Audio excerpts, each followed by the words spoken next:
Football season will continue. There was a meeting tonight to decide what would happen next after a reported sexual assault in the football field house. But now there are new questions. Good evening. I'm Josh Rowe. I'm Kim Chapman. James Torres was at that meeting where that was decided. James, what still has to happen tonight?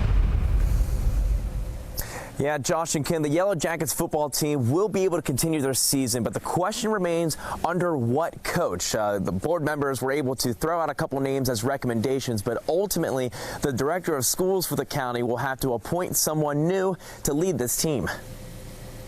It's Judgment Day here at Grundy County. Will the high school continue to play football? All in favor say aye. Aye. All opposed?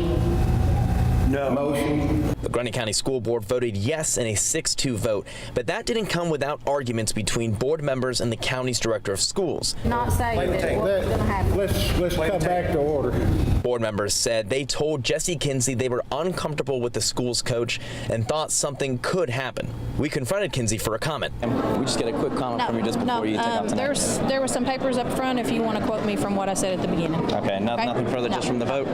A vote the other way would have affected the school's basketball program as well, banning them from any tournament play according to TSSAA policy. Keith Nunley's daughter is on the girls' team. What's best, I think, is that we let these kids play. We let the boys play football, and we let the boys basketball and the girls basketball continue to play. School Board Chair Bob Foster appointed an oversight committee for the team. They will be responsible of making sure everything is investigated properly for this incident and any others in the future. He says continuing the football program is important in Grundy County. I'm very supportive of it. I think that was the right call to make. There's no need to punish 35 or 40 kids. And Chairman Foster says that he expects that the director will appoint someone by sometime tomorrow, although he says he's not sure what will happen if it comes to game time and there is no new coach. Reporting live in Grundy County, I'm James Torres, News Channel 9.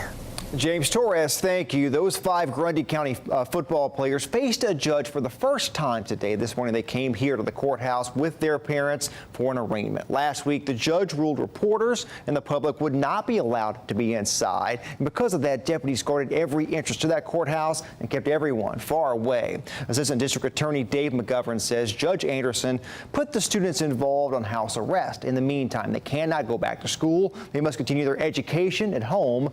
McGovern says Anderson also recused himself from this case because of a conflict. He has represented as a private attorney some of the parents of the defendants, so it is proper for him to recuse himself.